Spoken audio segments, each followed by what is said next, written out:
Sylvia Shultz is a paranormal investigator and author of fiction and nonfiction. She began her career as a ghost hunter as a result of doing the research for her nonfiction book, Ghosts of the Illinois River. Her current book, Fractured Spirits, Hauntings at the Peoria State Hospital, which is what we're going to speak about tonight, is the result of years of research. Shultz spoke to dozens of people who have had paranormal experiences at the abandoned asylum, and she has also done many investigations of her own. The book and Schultz's research was featured on an episode of Ghost Hunters, which aired in January of 2013. Schultz lives in Illinois with her husband, and she works at the Fond du Lac District Library. I hope I pronounced that correctly. Mostly in order to feed her book addiction, which I totally understand. She also serves as the publicity director for Dark Continents Publishing. So, Sylvia, welcome aboard. Thank you very much. I'm absolutely delighted to be here.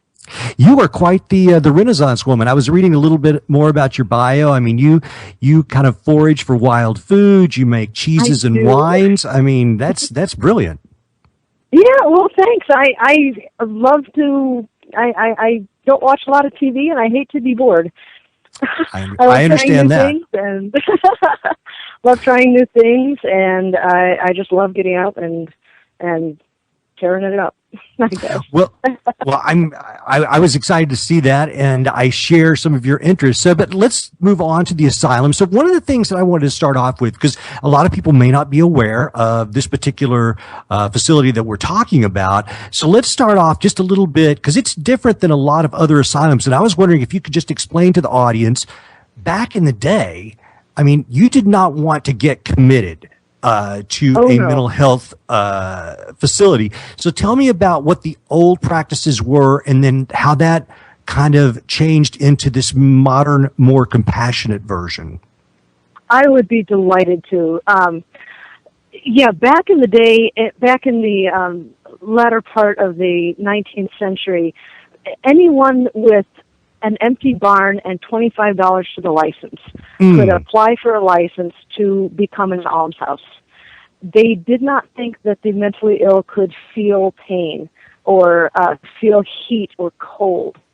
So they were kept sometimes in these drafty barns. A lot of the women who came to the Peoria State Hospital at the very beginning when it first opened arrived pregnant because they had no supervision in the almshouses, and there was a lot of abuse, physical abuse and sexual abuse that was going on too. So they just had no recourse. They had no protection at all.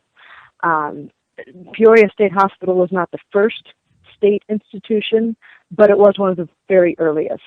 Now, this meant that there was state oversight over the care of the patients.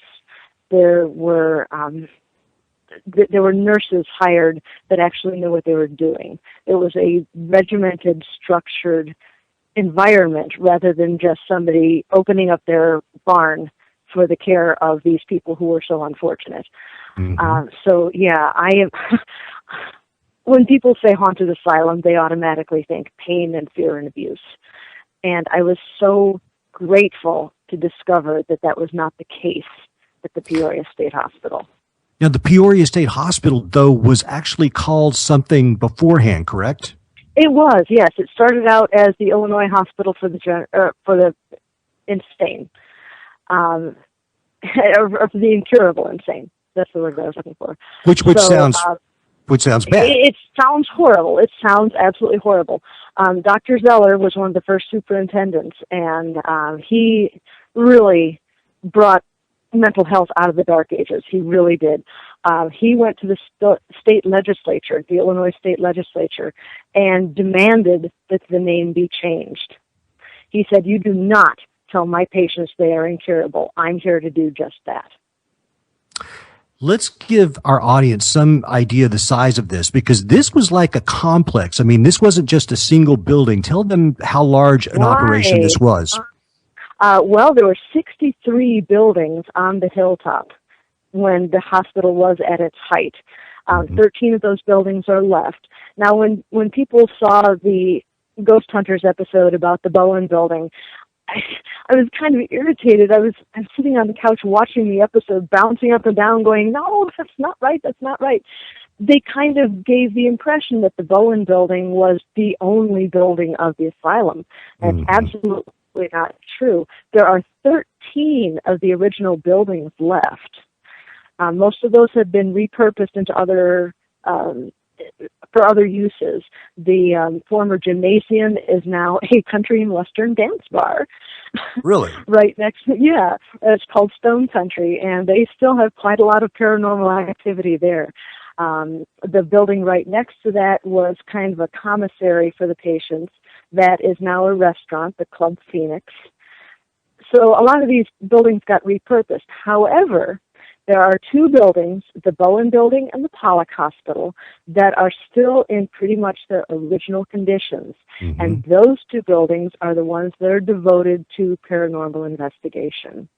And how many acres does this cover? When the full, including the cemeteries, and what were the original buildings? How large is this, roughly?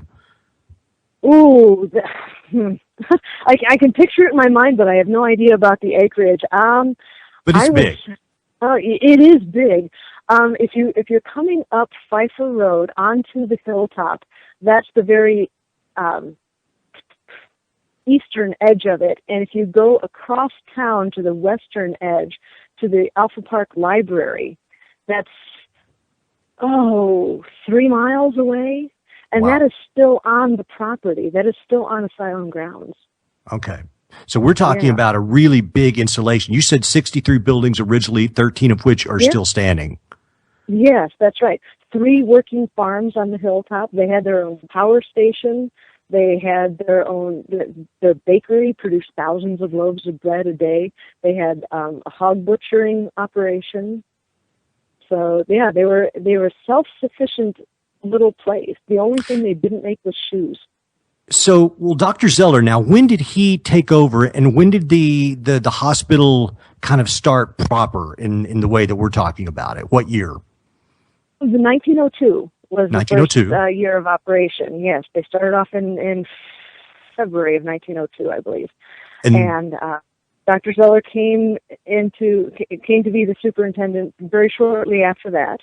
And he was the superintendent there until, I believe he retired in the mid-20s, and stayed on at the hospital and lived actually at the Bowen Building in an apartment on the 3rd floor. And that is actually where he passed away in 1938 of pneumonia. He and his wife, Sophie, had never had children. They considered the patients of the asylum to be their children. And so then I'm sorry, go ahead. Oh, they were devoted to their patients. There's a story of there was a big storm in this area one day and one night that knocked the power out. And Sophie stood at her stove in her cottage and made coffee for all of the patients in all of the cottages, and took fresh hot coffee out to all the cottages so the patients would have hot coffee during the storm. Yeah. And at one point, did I read this correctly? There were up to 4,000 patients there? Yes, that's right. That's right. It was a very thriving place. There were cottages, and when I say cottages, you think a small little house, but these places were really McMansions. I mean, they were huge. And one of Dr. Zeller's genius ideas was that he, a raving schizophrenic, roommated with somebody who perhaps just had simple depression. So it just wasn't very good for patient care.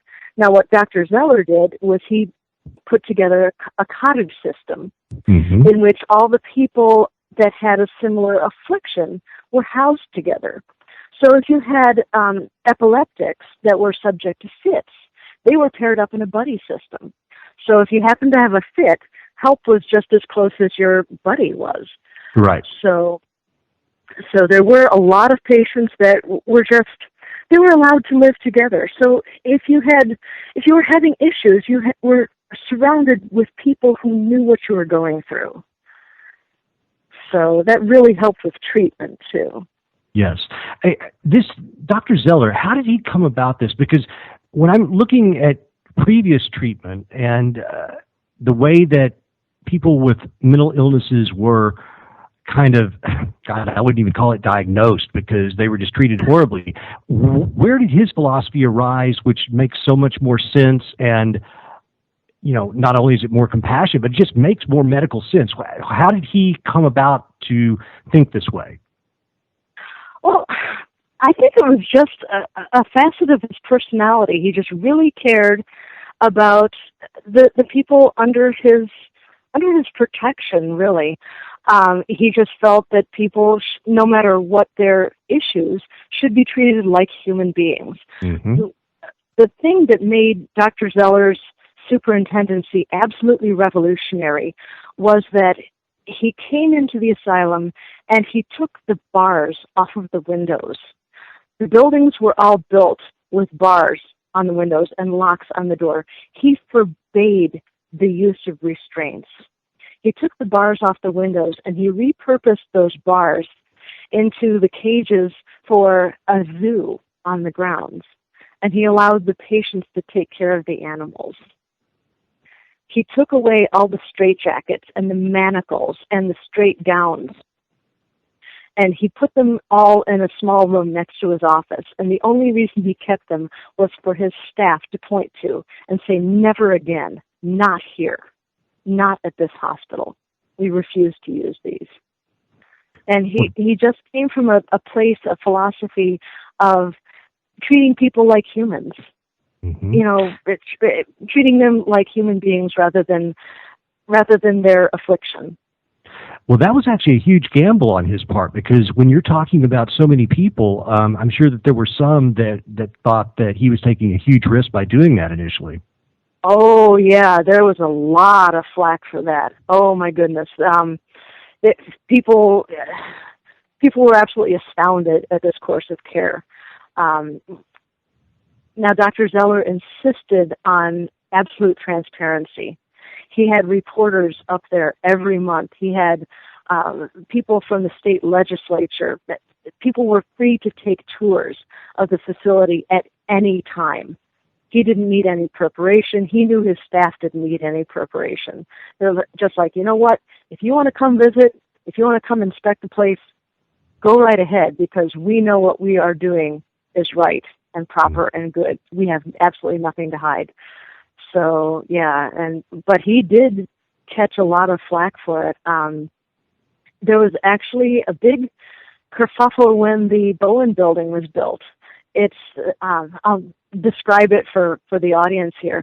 The Bowen building is made of limestone blocks from the oldest quarry in the United States. It's in New Bedford, Indiana. So it's this big, imposing stone building right at the top of the hilltop, the crest of the hilltop. It looks out over the hilltop, and the view goes down to the Illinois River. And it's really the face of the asylum. It's this gorgeous, gorgeous 3-story stone building. Now, what that was used for most of the history, was a nurse's dormitory and nurses' classrooms. And there was this big political dust-up before the building was built. They were like, why are you building this magnificent structure just to be a nurse's dorm? I mean, that's silly. Why waste this gorgeous architecture on the nurses? And Dr. Zeller said, you know what, if we build this, it's like that the baseball movie, if Sure. you build it, they will come. He said, if we provide this classy place for students to learn, for nurses to learn, they will become better nurses and they will become better caretakers. He was very interested in helping his nurses go on to become doctors. He encouraged women's education. He insisted that all of his staff, the caretakers of each cottage, were a married couple, and he insisted on most of his staff being women. He felt that the gentle touch of a woman was much more conducive to calming an unruly patient than the hard hand of a man. There are many, many stories of patients wandering away, and the closest big city, of course, is Peoria, Illinois, and there were patients would wander away, and they'd get as far as Peoria, and they'd be picked up by the Peoria police, and the asylum would get a call saying, hey, we've got your patients here, Dr. Zeller would send a nurse on the train or on the trolley to pick up this patient. They'd say, you know what, it's time to come home now. You've had your little adventure, come home with me. So he really encouraged the nurses to care for the patients. That's wonderful. Well, when you were describing the Bowen building being made out of limestone, I think that's actually kind of a good segue into the paranormal aspect of this, because when you look at the Bowen building, it looks like a place that should be haunted. I mean, it looks like a stereotypical location for paranormal activity. And then, of course, there is the idea that limestone is a kind of conduit for paranormal activity or spiritual activity. And exactly. So how does that work? I was not really aware of that idea before reading your book about limestone. Yeah. That's what I learned too when I was doing the research, and it's fascinating, but it actually does make a strange kind of sense. 30 millions of years ago, 30 million years ago? No, it was longer than that. It was like 300 million years ago. The area of this part of the country was covered by this shallow inland sea. Mm-hmm. And in that sea, there were millions upon millions of tiny little sea creatures, little microscopic critters. And when the seas dried up and disappeared, all those little microscopic skeletons filtered out of the water and became compressed down into the material we call limestone.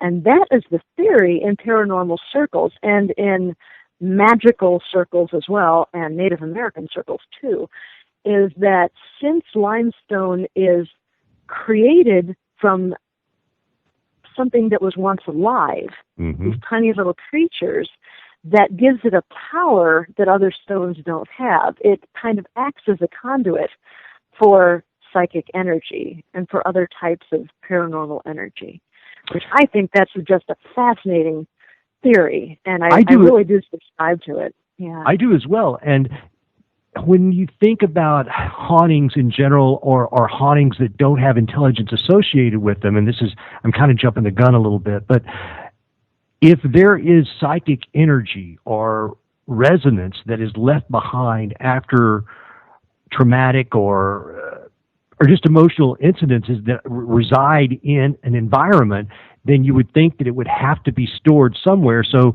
who knows, maybe the limestone does act as like a battery or something and allows that energy to remain stored there. Oh yeah, I believe that. Wow. Okay. Well, let's talk about some of the types of manifestations that people have experienced in and around the Peoria Hospital. And I know that there's as many different types of manifestations as I've ever heard of. So I'm going to let you just take it and run with it. Explain some of the things that people have seen, heard, or felt. Oh, yes. This is one of my favorite subjects when it comes to the Peoria State Hospital. People can experience hauntings at the Peoria State Hospital on that hilltop through every one of their senses. And I do mean every single one of their senses. There have been shadow people seen in the hallways of the buildings. There have been, people have heard footsteps and thumps and groans and hollering. And people have seen full-body apparitions. They've experienced the sense of taste is involved, believe it or not. One of the symptoms of tuberculosis is, or one of the horrible things about tuberculosis is that it causes lesions on the lungs. Mm-hmm. And when you cough, those lesions rupture, and you end up coughing up blood. And that is one of the classic symptoms of tuberculosis, is coughing up blood. So people have reported tasting blood in their mouths. Wow. Now that was when there was one ward or building that was devoted just to the tuberculosis. Yes, patients. That's the Pollock Hospital. That is the other building that is in its pretty much its original state. And yes, that was devoted to the care of tuberculosis patients. And at the very end of the hospital's history, it was also used as a geriatrics ward. So there have been a lot of deaths in that building. That is also the site of people have experienced hauntings through their sense of smell. I've actually had that happen to me twice. What did you smell? In the hallways to Pollock. Well, this is really, really wonderful. This is the first time I've ever heard of this happening. I was talking with an investigator who was sitting in the men's death ward, and they were doing an EVP session, and all of a sudden she started smelling, she said everyone in the group smelled, it was almost like pine, but it was a little bit of cinnamon mixed in too. She said it smelled like Christmas. Mm-hmm. I thought for a moment, and I realized that the Peoria State Hospital was so forward-thinking that it could very well have used herbal medicine too. Mm-hmm. And in herbal medicine, white pine is about the best chest decongestant there is. There's a natural foods product company that Watkins that still makes a white pine cough syrup today. So I was so you believe that's what you were smelling? Oh yeah, absolutely. I was walking through the hallways myself with a team that was doing some filming for a show called Haunted History of the Paranormal, and the cameraman stopped dead in his tracks and he said, "Why am I smelling a Christmas tree right now?" And I explained it to him, and I sniffed. I was like, "Oh wow, this is great! I'm smelling pine. This is wonderful." Mm-hmm. And the second. The second instance where that happened to me was something entirely different. I smelled tobacco, and there's actually a story behind that. There's a very specific spirit that is associated with the smell of tobacco. And you and I talked about this earlier in the week. Let me jump in just for 1 second. I know I forgot to tell the audience, and just so we can catch everybody up, because they're probably thinking, "Well, Michael, when did this place close?" So the hospital, and then we're going to turn back to the tobacco and that particular person. The hospital itself closed in '73, and why was that? Well, in the late 1960s, there was a great big remodel going on of the hospital buildings. The Bowen building was, all those beautiful day rooms were chopped up and turned into small administration offices. They did this big remodel, completely changed the inside of the building. So in order to get the money for this, the hospitals asked the state for money. So that caused the state of Illinois to take a good, long, hard look at the asylum's finances and their way of operation. And what they discovered was that the Peoria State Hospital had the highest rate of cure in the entire nation. However, they were also the most expensive. So the state started cutting funding. Yeah. So instead of one nurse for every 4 patients, you had one nurse for every 10 patients, and then one nurse for every 20, and then one for every 100. And when you're that short-staffed, their abuse can creep in. And unfortunately, that's what happened. Yeah, I don't even say you can operate at that level of that just seems impossible. Yeah. People were picketing the state capitol. They were like, please give us our funding back. Our patients need us. And it's just absolutely heartbreaking to hear about this. The other way that they cut funding, the other way that the state cut corners was that they forced the asylum to hire what's called limited license physicians.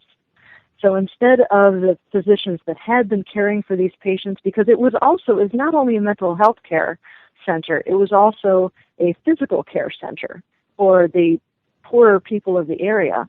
Right. So instead of these qualified physicians caring for these patients, a lot of these limited license physicians came from the Philippines, and they only had enough English to pass their very basic medical boards, and they couldn't communicate with the patients very well. There's a very tragic case of, in 1972, there were 3 patient deaths at the asylum. 2 of them were patient-on-patient violence because there simply weren't enough staff to watch them. Yeah. And the 3rd one was an absolutely tragic case of a fellow who worked a piece of tinfoil into his ear. Yikes. And developed an ear infection and couldn't communicate this to the doctor. And that ear infection turned into meningitis. And he was taken to a hospital in Peoria and died there from the meningitis infection. And that, of course, those 3 deaths right bam, bam, bam in a row caused the state to do an investigation. And they said, you know what, we're sorry, but we have got to recommend that this place close. Mm-hmm. So absolutely tragic, but yeah, that's what happened. Something that began with such great intentions and helped so many people, once again gets brought down by just lack of funds. Yes. It just kills me to tell audiences about that part of the story, but it's part of the story. It's true. So after the facility was closed, and how long after that was it before people started talking about the apparitions and the paranormal activity that was associated with it? Almost immediately. Wow. Yeah. Well, let's jump right in and talk about it. Yes. There's so many ghosts and entities associated with the building. We might as well just start talking about. I know we're going to come up on. We're going to have a break in a little bit, and Joe, I would like him to give us a cue. But let's start talking about the person in the tobacco. Okay, this is one of my favorite stories of the asylum. In 1843, there was a woman, a child was born named Rhoda Dairy. She was born in 1843 in Indiana. Her family eventually moved to Illinois and settled around the Quincy area. Now, Rhoda Dairy was the baby of the family. She was the youngest of 7 children. Absolutely beautiful. She was legendary in her family for her beauty. When she was 16 years old, she fell in love with the son of a neighboring farm family. The Dairys were farmers. They were kind of poor. They were dirt farmers. And the Phoenixes, Charles Phoenix was the boy that Rhoda Dairy fell in love with. The Phoenixes were really well off. They had lots of land. And Mrs. Phoenix was not keen at all on her son marrying this poor little dirt farmer. Mm-hmm. She kind of thought that the Dairys were after the Phoenix land. We don't know how far Rhoda and Charles's relationship went, but we do know that Charles asked Rhoda to marry him and that she said yes. So Mrs. Phoenix was all up in arms about this. She was not going to let this happen. So she went to Rhoda and she said, if you do not release my son from this engagement, I will curse you. Now, this is actually something that Rhoda would have taken seriously because her grandmother, Moll Dairy, was known as the Witch of the Revolution. In Pennsylvania, she fought with her husband in the Revolutionary War. Really? And after, yes, they were Hessians. And after the war, Moll Dairy set herself up as an herbalist, as a wise woman. And she actually, if you believe the stories told about Moll Dairy, she was not only an herbalist, but she was also very skilled at hex magic. Mm-hmm. So she did cast curses, and she did get results from them. So Rhoda knew about this. Witchcraft is something that she would have taken very, very seriously. Sure. So here comes Mrs. Phoenix, all upset about this engagement, and she says, you know what, I'm going to curse you. It was very shortly after that Rhoda came home and suffered a manic break. We don't know why. Perhaps she had epilepsy to begin with, and coupled with this trauma of losing this engagement, it just sent her over the edge. And she's about 17 or 18 at this point, or? Yes. Okay. She was just 17 years old. And the more I learn about this story, the weirder it gets. She was actually institutionalized at Jacksonville, in the institution there. And she would be locked in her room every night, and every morning she would be found wandering the grounds. And the attendants would say, well, who let you out? And she would say, Mrs. Phoenix did. And nobody could ever explain that. So wait a minute. Okay, so Mrs. Phoenix threatened her with this curse. She then goes home and suffers from this kind of manic breakdown. She gets taken to this institution. She's there for a little while, and they find her escaping on an almost daily basis from her room. Mm-hmm. Yeah. So they finally sent her home.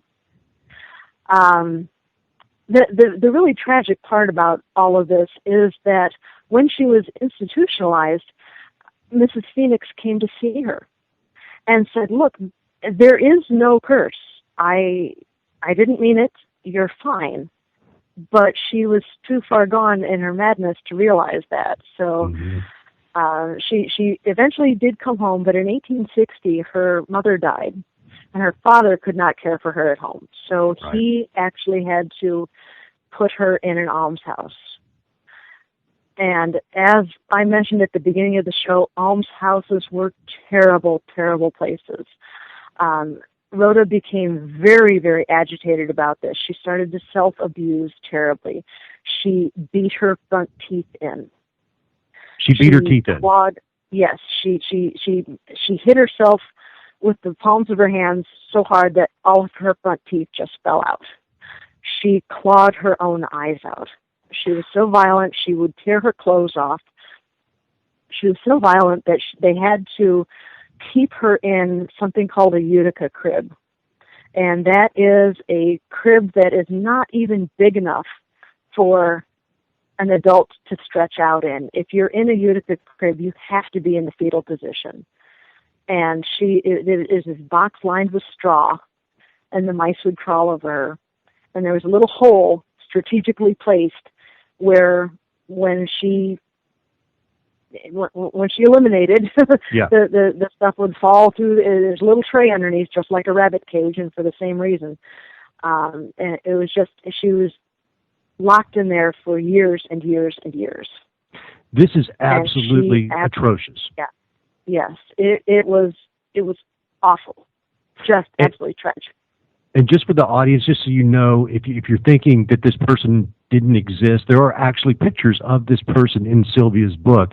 And I'm not sure if you caught that, but this girl was so traumatized and so manic or schizophrenic, she clawed her eyes out, which is just something I cannot even comprehend.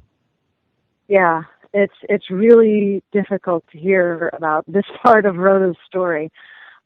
She finally calmed down enough after years to be moved to something called a box bed.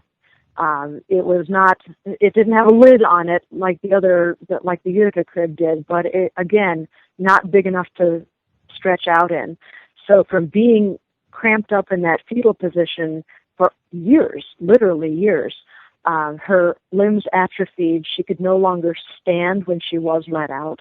When she was allowed to come out, she was cared for by other feeble-minded patients. Gosh.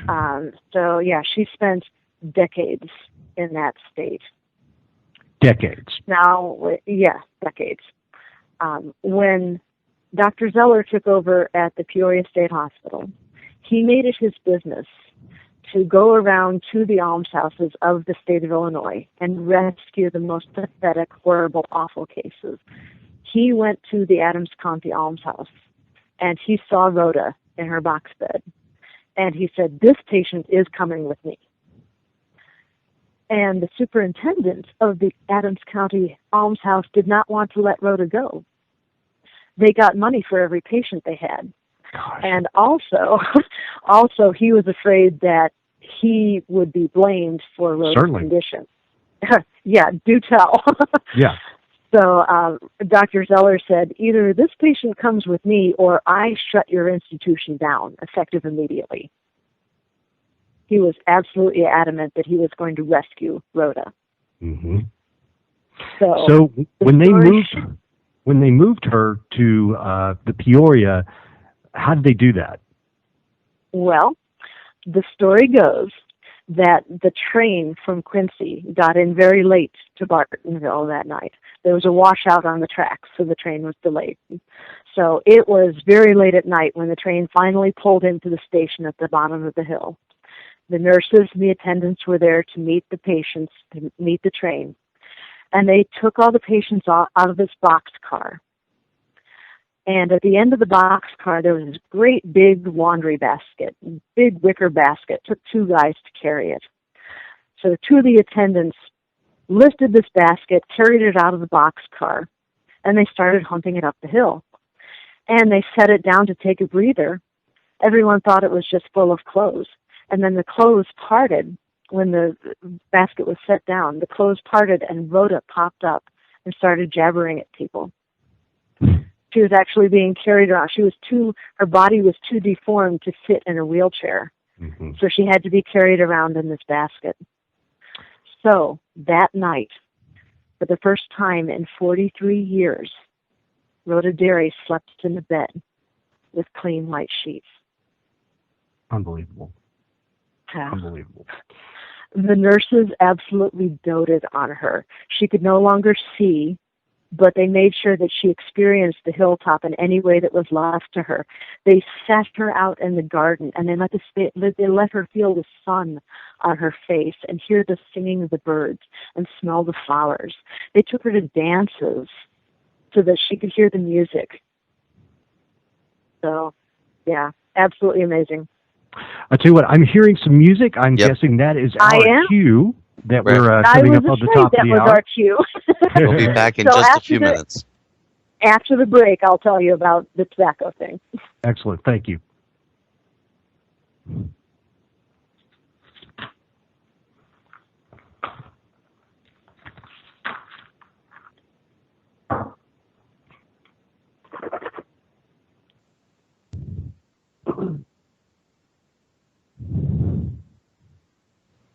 Hello, everyone. My name is Joe Kay. Welcome back to the Electric Pyramid, hosted by Michael Parker. I would quickly like to recommend everyone to make your way to the chat room at freedomslips.com here at Revolution Radio.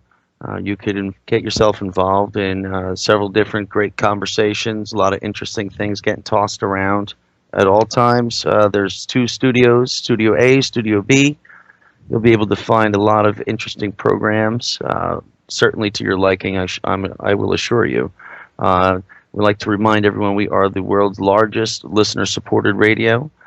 If you could kindly make a donation at the station, whatever the means may be, I assure you it goes to only furthering the limits of the broadcasting. We can reach a larger audience and continue to grow the level and the platform in which the station provides for us. And Michael, if you don't mind, I wanted to say a quick word and remind everyone that today is a 70-year anniversary of the D-Day invasion and the Normandy landing at Omaha Beach, where thousands of soldiers had lost their lives, and it was a brutal battle scene. And there's a big ceremony going on commemorating the 70 years. Currently, right now, I believe it just began within the last hour, if I'm not mistaken. And there's a lot of political figures there, and I hope everyone could be there on peaceful terms. So hopefully it'll be a good reminder so we don't make any foolish mistakes in the coming times. So, thanks for bringing that up, Joe. Thank you for your time, everyone. Thanks. Yeah. Wow, that got me off a game. I was thinking about it. Well, I'll tell you what, my name is Michael Parker. We are back for the second hour. We're speaking with author Sylvia Shultz, and we're talking about her book, Fractured Spirits. And if you want to go to her Facebook page, it is just facebook.com/Fractured Spirits. And there is some EVPs on there that you might want to check out. I had really hoped to put them on the air tonight, but they are so subtle. The very nature of EVPs is it's very nuanced. It's hard to hear. So I was going to try to put them on the show, but it's better if you just go to her Facebook page because there's a lot of great information there. And if you listen, you will hear some things that are going to surprise you. So I encourage you to check that out. Also, her website is just sylviashultz.com. And if you are on Twitter, I would love for you to follow the Electric Pyramid on Twitter. It's just at ePyramid. And my Twitter handle is Michael Parker LA. So, join us up there. And Sylvia, are you still with us? I most certainly am, yes. Fantastic. Well, thank you for hanging with us. And let's just return to what we were talking about, which is this person, Rhoda Dairy, who had an absolutely tragic existence. Yes. I mean, fell in love, and it ruined her life. Can you imagine? I mean, it's like, what kind of universal, just hard luck story. Yeah, yeah. So amazing. What happened to her? So she gets there, and she's finally in a place where she's going to be treated like a human again. Absolutely, absolutely. The nurses doted on her. The nurses treated her like a favorite daughter. They carried her around wherever she needed to go. She knew that Dr. Zeller was her savior. Whenever he came into the room, she would hear his voice. She would absolutely light up. She was the only person. He was the only person that she would smile for.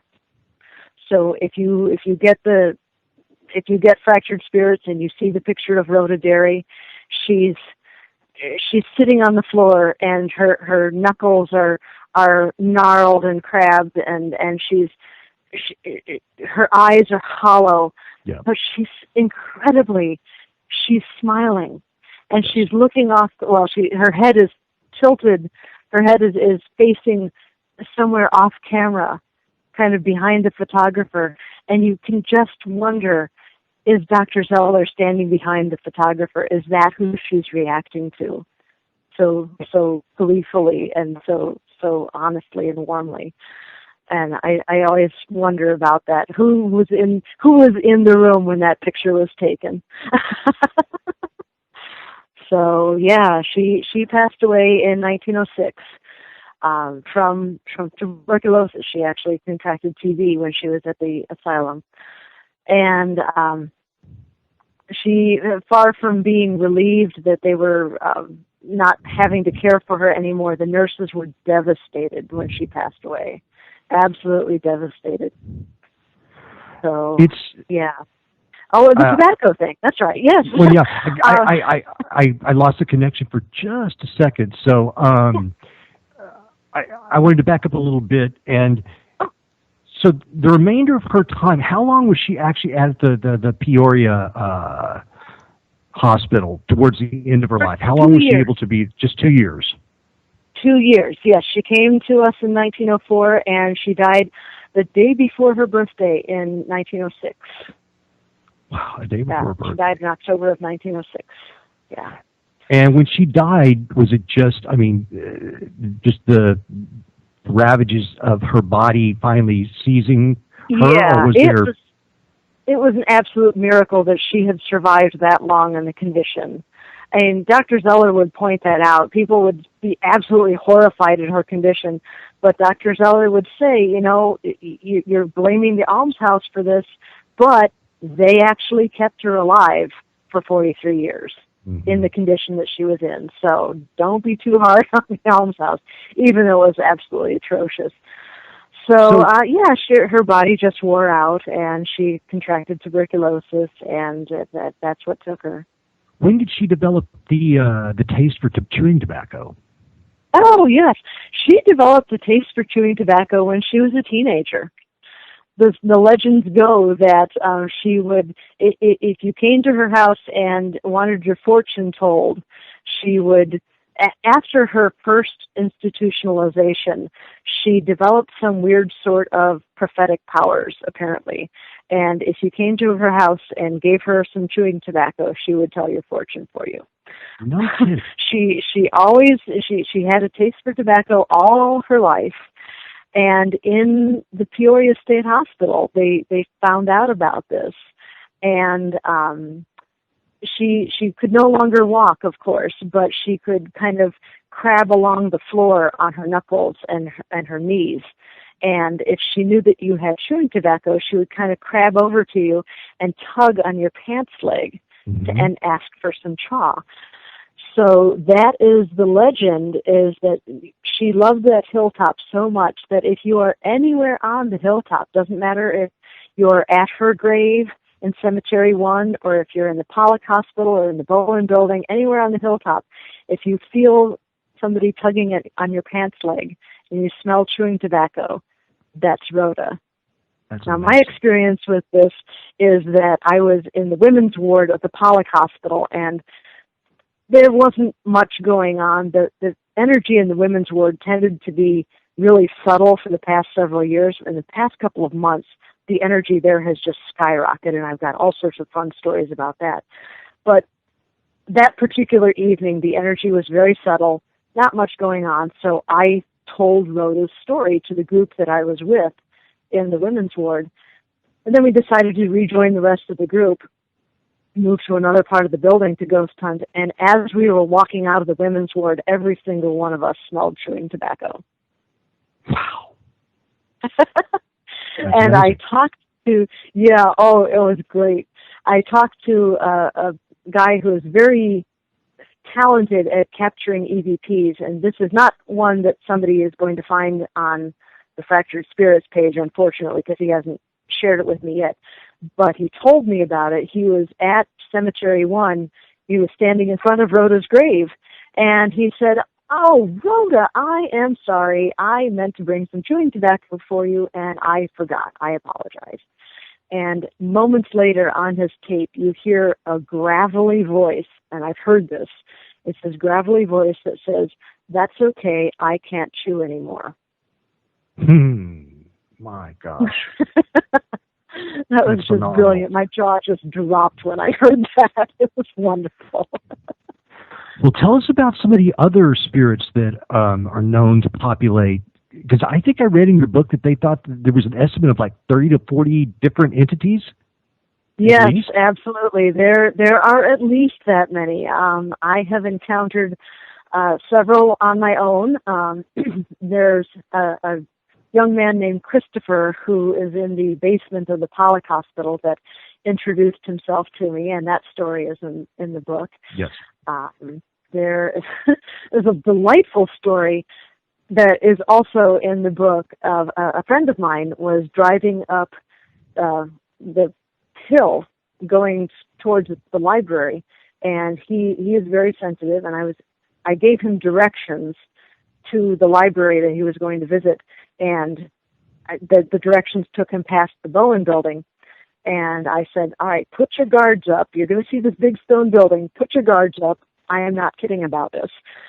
And he texted me. He was in town visiting, and he texted me. He said, "Is there a tuberculosis ward at this hospital you keep telling me about?" I said, "Yes, there was." He said, "Okay, that's what I thought." I picked up a hitchhiker. So over lunch, he told me the entire story. He was driving up the hill, driving up Pfeiffer Road, and he became aware of somebody sitting in the passenger seat of his truck. And he is savvy enough to know that what was going on. So he said, "Hello, my name's David. What's your name?" And the guy goes, "Well, I'm George." So he's hearing these things telepathically, I guess, inside his head, right? He told me he could actually see a shadowy figure sitting in the seat. Holy and cow. Yeah, it's mostly telepathically, yes, that he was communicating with the spirit. But yeah, okay. he became aware of this spirit sitting in the seat. I would be completely unsettled by that. This happens to him all the time. Okay. So he didn't let it. If I had been aware of this, see, somebody could be walking around behind me carrying their own severed head, and I wouldn't notice. I am really not that sensitive. So he's kind of used to it. Got it. So he goes, "Okay, well, George, what's the matter?" And George says, "Well, I have TB." And he said, "Okay, you're not planning on coming home with me, are you?" And George said, No, this is my home. This is where I belong." And David said, okay, so what are you doing in my car? What are you doing in my truck? And George said, well, I don't get out much. Wow. I was just howling when he told me this. So he was absolutely fascinated with the controls on the dashboard of David's truck. And he was stunned that there wasn't a gear shift. He's like, how in the world are you shifting without a gear knob? This is really strange. So David had to explain automatic transmissions to the spirit. And George said, wow, I'll bet that makes it really easy to get up the hill. David said, actually, yeah, it helps a lot. That is extraordinary. It was just hilarious. So George palled around with David while he went to the library and everything, and then he drove back down the hill. At the bottom of the hill, about where the asylum grounds ended, George turned to David and said, well, thanks for putting up with me, and vanished. And that was it? That was it.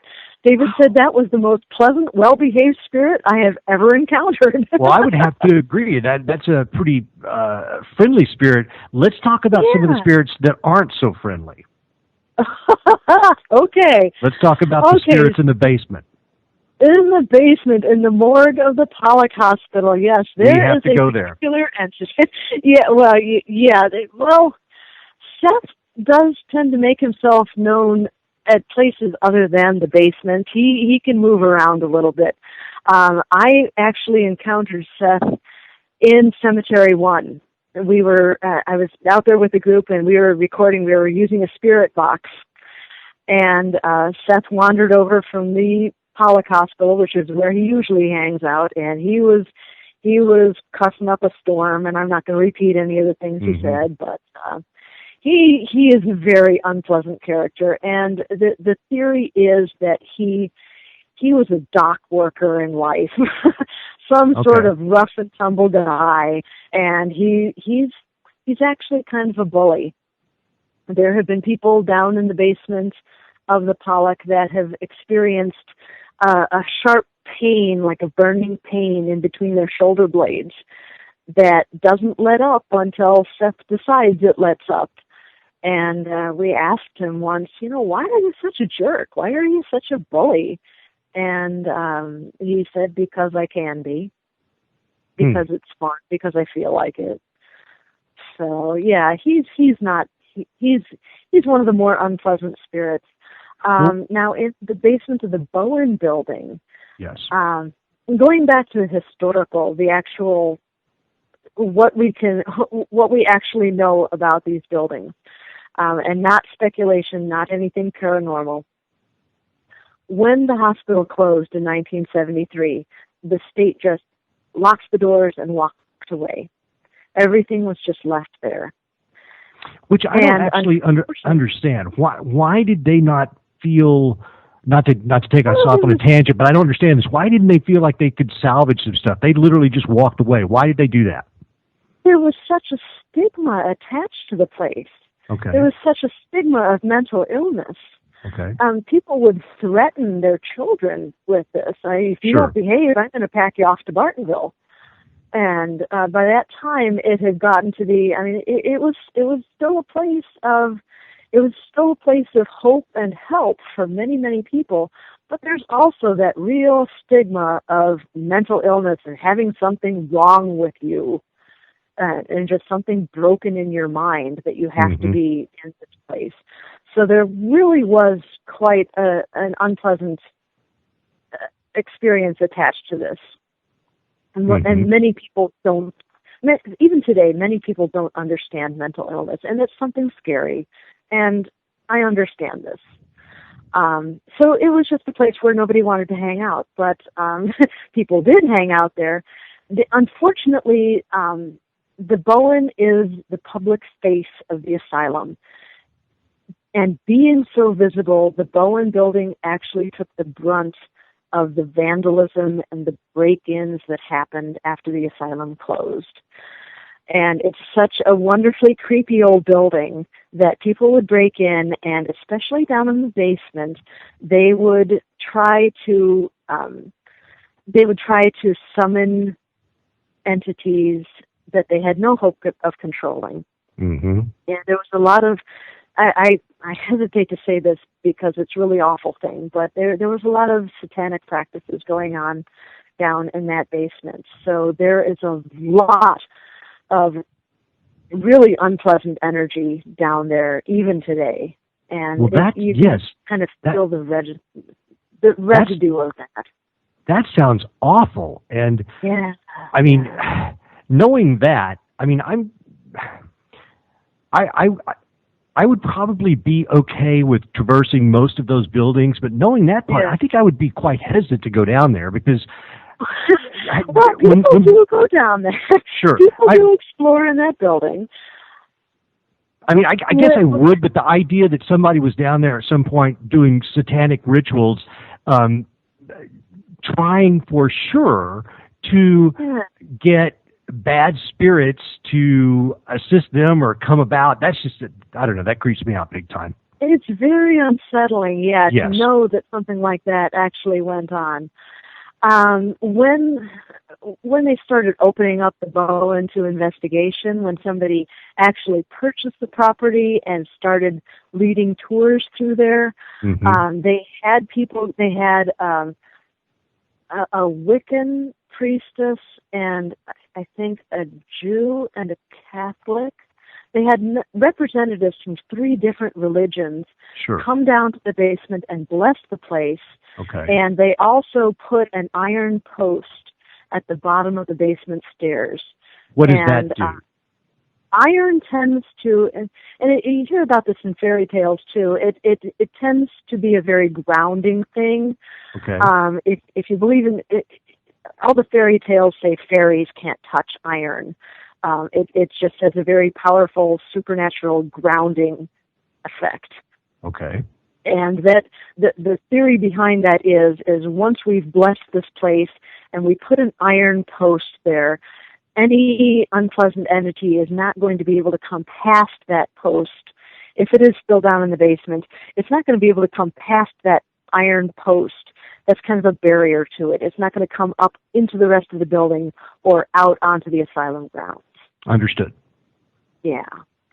So, all right. So then there's other spirits as well. I mean, at some point I want to talk about Old Book, but then there's 2 other spirits, I think that Mr. Conover was talking about that were kind of mischievous and were kind of buddies or something.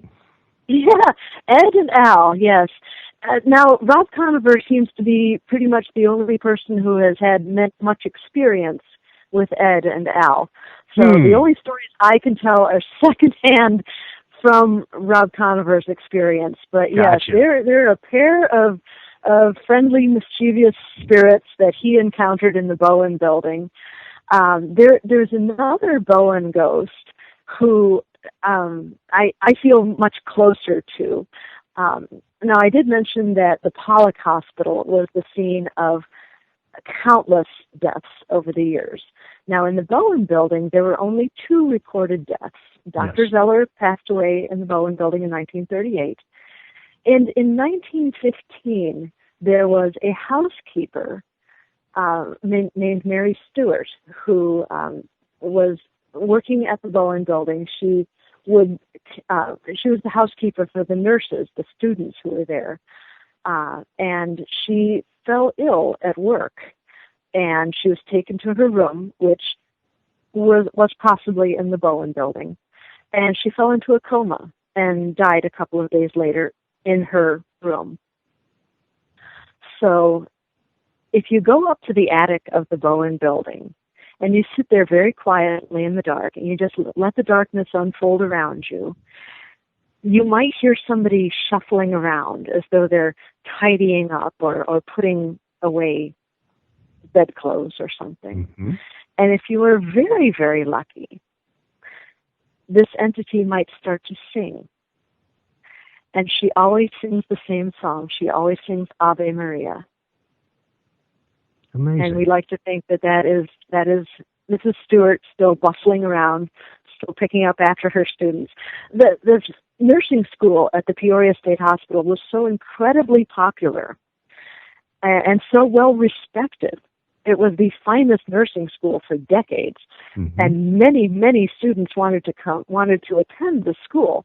So at the beginning of every semester, they had an overflow of students. They had too many for the dorm rooms in the building. So the overflow students were housed on cots in the attic. And it was Mrs. Stewart's job to pick up after these students in the attic, as Mm-hmm. well as in the dorm room. So that's why she appears in the attic. I understand. Yeah. And that's the white ghost. I think that's what she was called in the Yes, book. the white lady. Yeah. Yes. We like to think there are a couple of different interpretations of the white lady. Yeah. There are people that have seen a white lady. There could be two different spirits. I'm not sure. There could be Mary Stewart, and there could be another schizophrenic patient. Some people see her as a very threatening entity. They say she'll lean out of a window and glare at you, and she's got long, dark, stringy hair, and she's dressed in a white robe. So yeah, there could very well be two different spirits there that hang around the place. Understood. Well, getting back to something that Joe mentioned earlier, this is the anniversary of the invasion of Normandy, and the Peoria Hospital also had a wing for veterans, correct?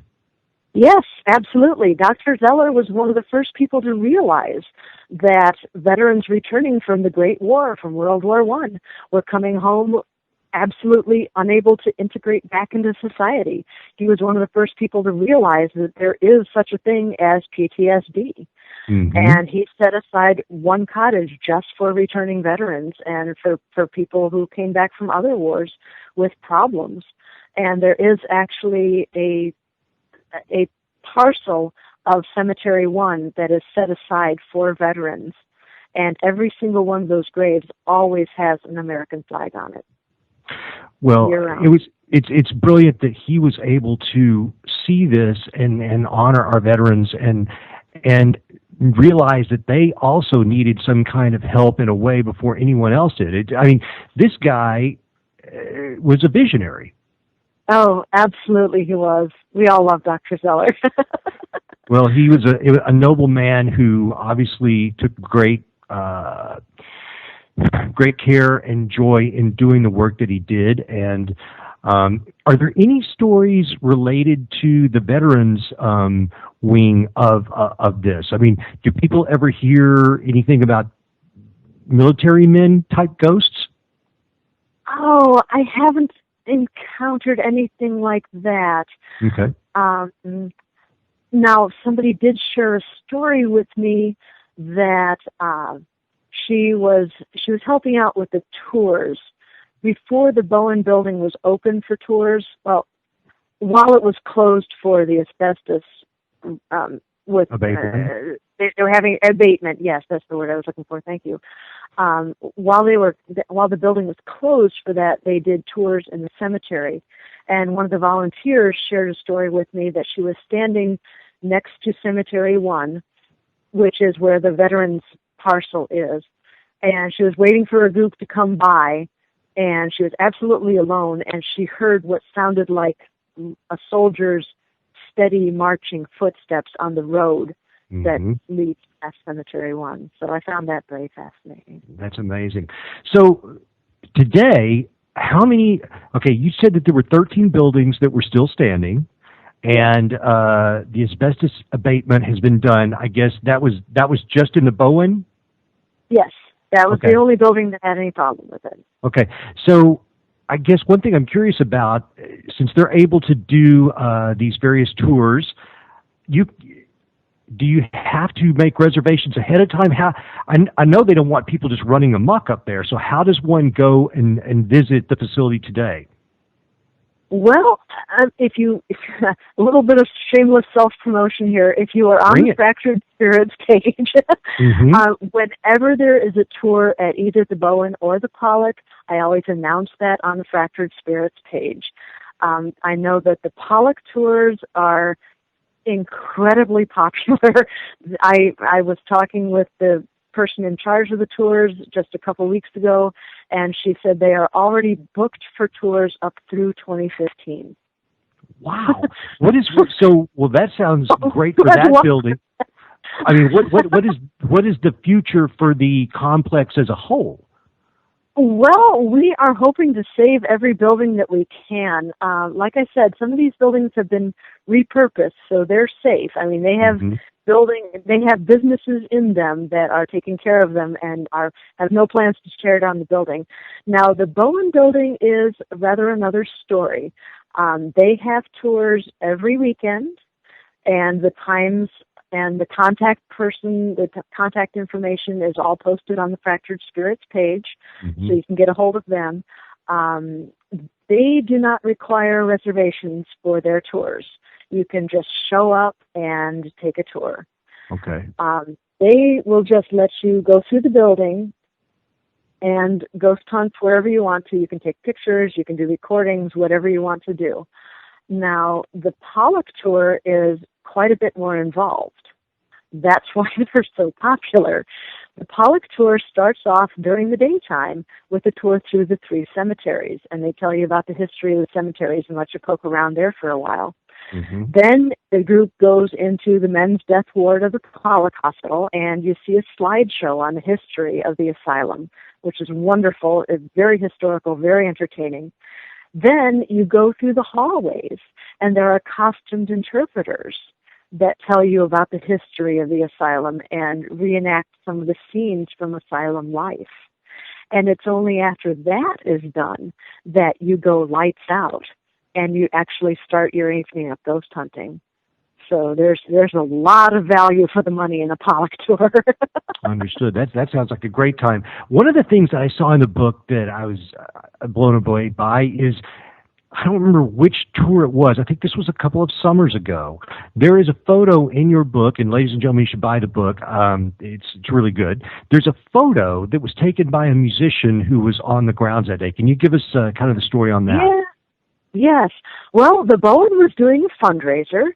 The Bowen building is in much poorer shape than the Pollock Hospital. The roof needs repair. The entire building needs repair. So they do fundraisers every once in a while. And for this particular fundraiser, they had a couple of bands in. And during the break in the music, one of the musicians was walking around and was taking pictures of the building and happened to capture the figure of a nurse in the second-story window. She's absolutely beautiful. She is dressed in a white gown, a white apron.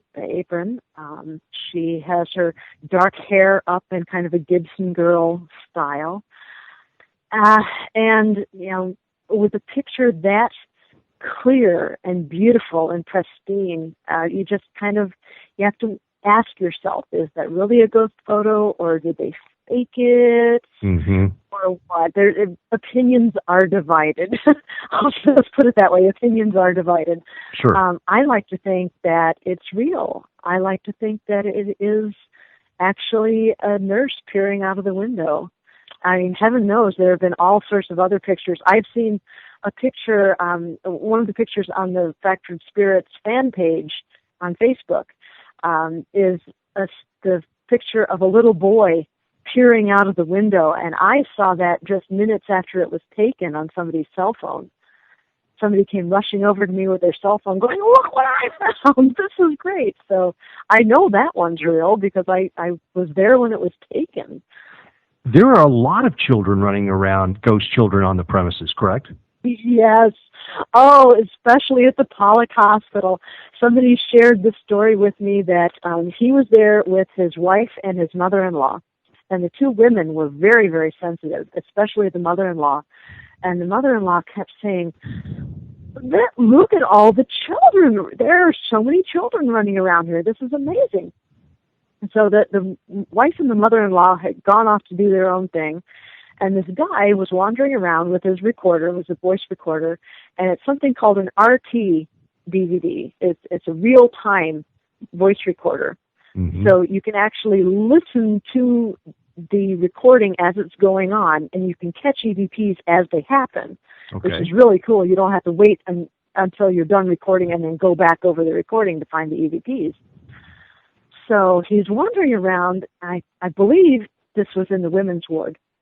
And he's wandering around, and he hears a noise next to him, and he says aloud, "Did I just hear somebody tapping on the window next to me?" And moments later, he hears a child's voice say, "Yep, you sure did." Wow. Which I thought was just charming. That's amazing. You mentioned earlier something I wanted to follow up on, and I forgot. You mentioned a ghost box. Oh, yeah, ghost box or spirit box. Yeah, or spirit box. Let's talk about that for a second. Explain to the audience what that is and how that works. Oh, man, this is just one of the most fun pieces of equipment you can possibly use as a ghost hunter. I'm really conflicted about it. Academically, I think, how can this possibly work? What the spirit box is, all it is it's an AM radio that there's a wire that you clip where it's set up to just scroll through the dial. Okay. And it's AM station, so it's mostly talk. And what it does, it just puts out a lot of white noise, and it puts out a lot of parts of speech, and it just goes by quick, quick, quick, just a second on each station, and it just keeps spinning through the dial. And the theory is that the spirits can take that energy and take those little bits of speech and use them to communicate. Now, before I first saw one of these in action, I'm like, this cannot possibly be real. This is, no, I'm calling shenanigans on this, because I just couldn't imagine how this could happen. But then I stood there and I asked questions and I got answers. The spirits were using the ghost box to communicate, and when you ask a question and you get an answer that makes sense right then, in real time, it's just the most fascinating experience. Let me ask you this. If I'm, just so that we can kind of understand what this would sound like, since none of us, we don't have one. If I'm listening to this, am I just listening to kind of a composite of a bunch of different shades of white noise and then an occasional word? Or am I hearing a lot of words, some louder than others? What does it sound like? What it's like to listen to a ghost box is, there's a bunch of snippets of sound that are coming out of this box. Some of them are set up to have kind of there's a tone underneath it. It's about middle C, if you're familiar with that. Yes. And there's this constant underlying tone, and above that tone there are these snippets like bop, bop, bop, bop, bop, bop, bop, and it just jumps around, and sometimes it's static, and sometimes it's a word, and sometimes it's a burst of words, and sometimes it's a little burst of music, and it just goes by quick, quick, quick, quick, just about that quick, about once a second. You get a different noise.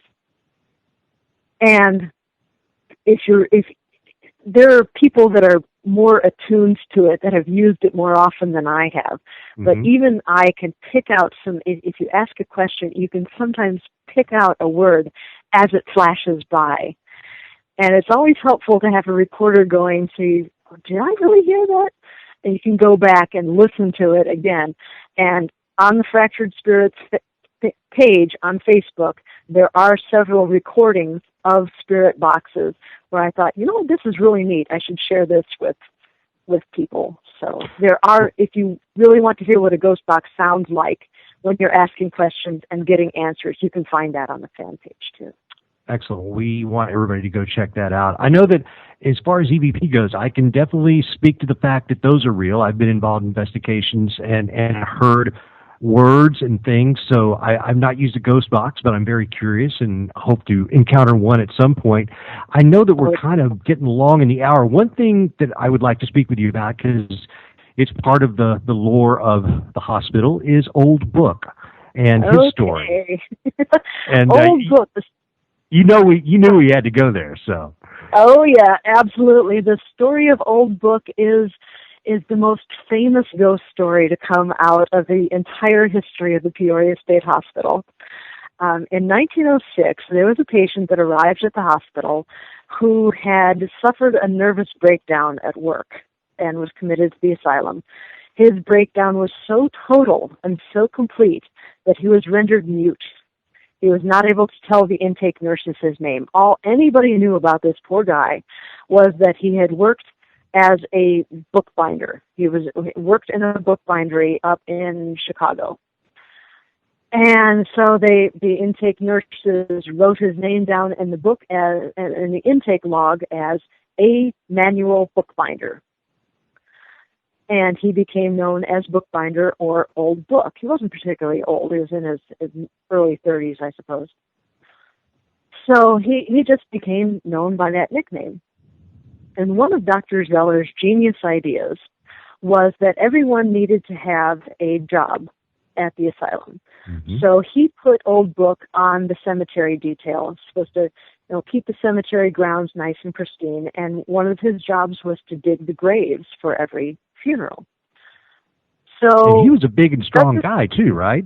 Oh yeah. Well, he was on the crew that dug the graves, but yeah, mm-hmm. He did most of the digging. So he stuck around for the funeral for the first grave that he dug, and he was standing next to the grave, and the funeral was going on, and his shoulder started hitching, and a tear tracked down his cheek, and then he started sobbing openly. And pretty soon he just couldn't contain himself any longer. He walked over to this great big elm tree that was in the middle of the cemetery too, and just leaned against the trunk of the tree and just started wailing and sobbing and carrying on until the funeral was over. And then he collected himself and wiped his face off and came back and filled in the grave. And he did this for every funeral he attended. And it became kind of an urban legend around the asylum at that point in time.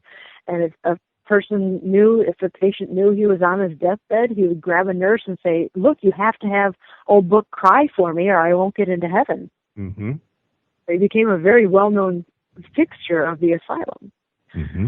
Well, in 1910, Book himself died. He might have died of pellagra, which was rampant at that time, a very horrible disease of vitamin deficiency. Or he might have died of tuberculosis. There was a lot of tuberculosis deaths then. So they had a funeral for Old Book. He was very well liked, very popular at the asylum. So his funeral was very well attended. So they sang the hymn and they gave the eulogy. And the coffin was on top of the grave on a couple of boards, and there were ropes slung underneath the coffin. And the idea was for the workmen to lift up on the ropes to lift the coffin. They would slide the boards up, and they would lower the coffin into the grave. So they got done with the entire funeral, and they were about to lower the coffin into the grave. And 4 big guys grabbed 4 ends of the rope, and they heaved up on it to lift up the coffin, and the coffin just bounced up into the air as though it was completely empty. Mm-hmm. And at that very moment, everyone heard this wailing coming from the graveyard elm, and they turned to look, and there was Old Book leaning against the trunk of the tree, just howling and carrying like he had never carried on before, screaming and crying. And everyone just lost it. People fell to their knees. People ran away. They didn't know what to make of this. Dr. Zeller was at the funeral, and he marched over to the coffin. He said, "I want that coffin open right now." And as soon as they hammered the nails out of the coffin lid, and they lifted up the coffin lid, and as soon as they did, the wailing stopped, and the specter vanished, and they looked in the coffin, and there was Old Book lying in his coffin, undisputably dead. Mm-hmm. And we know about this because Dr. Zeller wrote about it in his memoirs. He said, "It was awful, but it was real. I saw it. 100 nurses and 300 spectators saw it." There were 400 plus witnesses to this event. Yes. Wow. And then, from what I understand, the elm tree was not going to go quietly either. The story doesn't end there. That's right. Within a few months, the old elm started to die, and they kept pouring water on it. They kept caring for it, but the leaves dropped, and it just started fading. And Dr. Zeller was a very safety-conscious guy. He didn't want a limb coming down and injuring somebody, so he sent out a work crew to chop the tree down.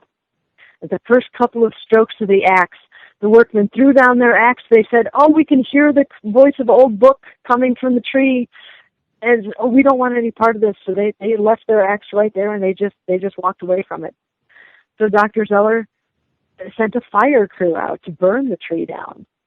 So they poured gasoline all over the trunk of the tree, and they piled up kindling at the base of the tree, and they lit a match, and they touched the match to the kindling, and in the flames, they heard the voice of Old Book crying and carrying on, and in the smoke that rose from the kindling, they saw the face of Old Book.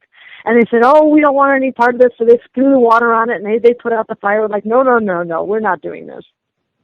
So the old tree was allowed to die on its own. And legend has it that when the tree finally did fall, it fell in between the rows of gravestones and didn't damage a single stone. No kidding. That's epic. that's pretty amazing. Well, if I go there today, what do I see when I go up to this mountain and I see these large buildings? Are the cemeteries all well manicured? And I mean, I know at one point this was all in disrepair. What does it look like these days?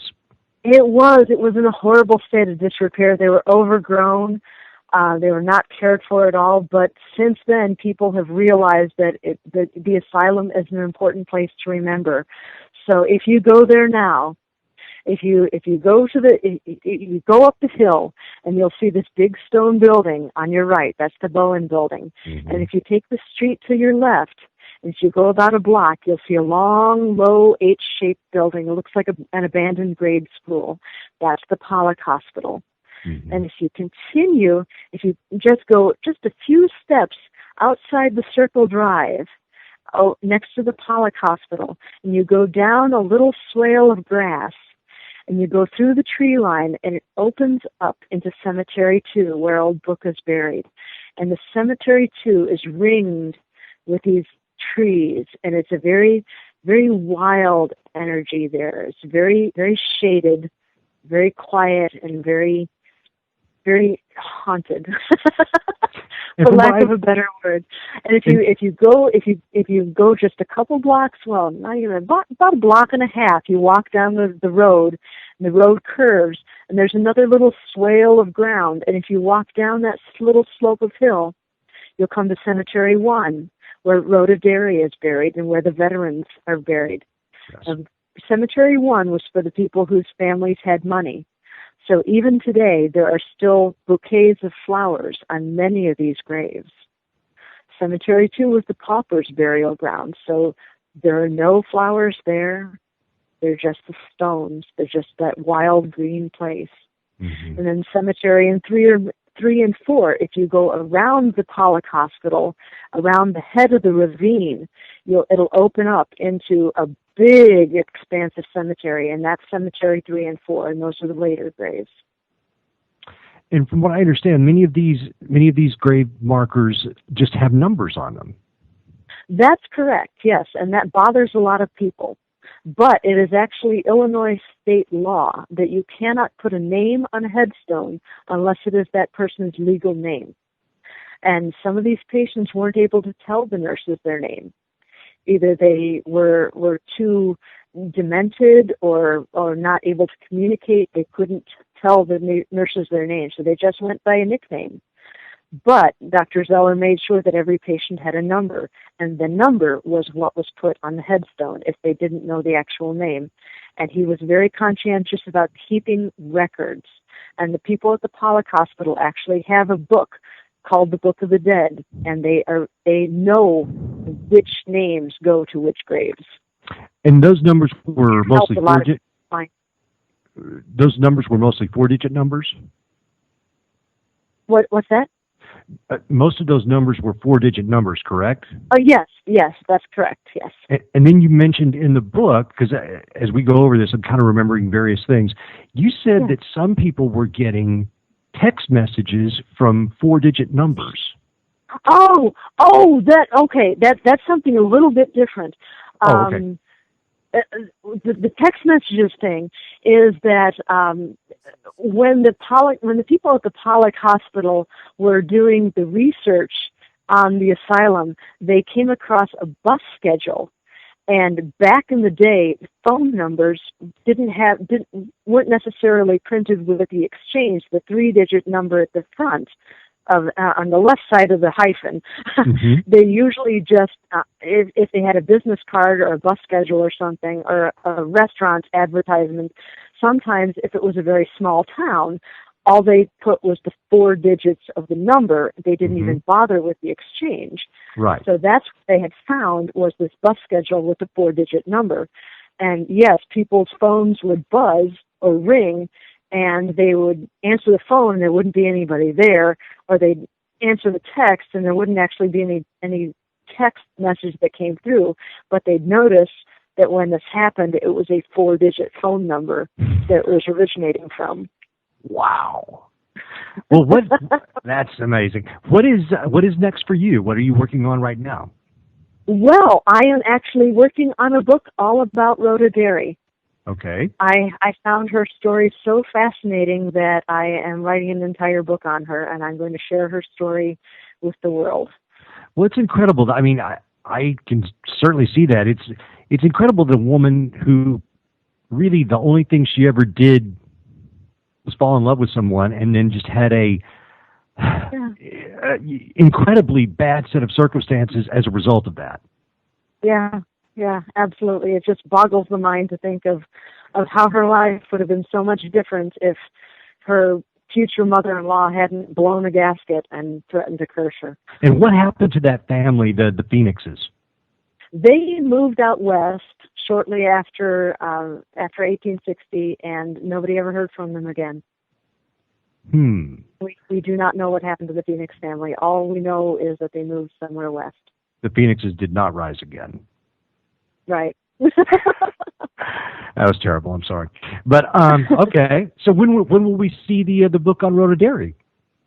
I am still working on that. I do not have a release date for that yet. But rest assured, when I know, I will announce it on the Fractured Spirits fan page. Excellent. And we hope you will come back on and see us at that point. I want to invite everybody to go to Sylvia's Facebook page that we've been talking about tonight. I spent a lot of time on there today. It's just facebook.com/fractured spirits. And then Sylvia's website is sylviashultz.com. Sylvia, are you on Twitter or anything, or? I signed up for Twitter, but I'm such a technophobe, or technotard rather, that I just haven't actually done with anything with it. I am signed up, but that's about as far as it went. Oh, no worries. I was just curious. So you're writing this new book, and so if we want to take tours up there, you would be involved with those. I absolutely am involved, yes. I volunteer at the Pollock Hospital, and the ghosts have gotten to know me there, and they have been messing with me plenty. When I was sitting in... Yeah. Oh, yes. I was there for a tour at the end of March, and I got there on a Saturday for the tour, and it had been a long day. I just wasn't feeling very social. So instead of hanging out with the other actors at the front of the building, I just went back to the women's ward where my scene was. I just sat there and read a book for a while. So I'm sitting there reading a book, and all of a sudden the lights go out. I didn't think anything of it. I just said, my first thought was, wait a second, the tours haven't even gone through yet. Why are we going lights out when the tours haven't come through yet? So I said, hey, there's somebody back here. Could you turn the lights back on, please? Thanks. Mm-hmm. And the lights came back on. And then that's when I noticed that I would have expected somebody to say, oh, sorry, didn't know you were back here. Sorry about turning the lights off. I didn't hear anything. So I'm like, okay, that's kind of odd. So I'm sitting there reading my book, which happened to be a history of the asylum. It was a book called Asylum Light. Mm-hmm. So there's a door that I go through during my scene, a door that leads into the women's ward. I'm sitting there about 4 feet away from the door, and from the doorway I hear somebody go, just sigh? Yeah. Kind of like... That's all it was. Dum-de-dum, another day. Right, exactly so. Wow. Okay. Well, I tell you what, That's amazing. Sylvia, thank you so much for coming on tonight. This has been a blast. I really enjoyed your book. You guys, you can get it on all the major vendors, Amazon. I actually bought an iBook version on iTunes, and it's really good stuff. It's a fast read. It's a very enjoyable read, so I encourage everyone to go out there and look for it. And Sylvia, thank you so much. Thank you, Michael. I appreciate your kind words, and I've had an absolute blast talking with you tonight.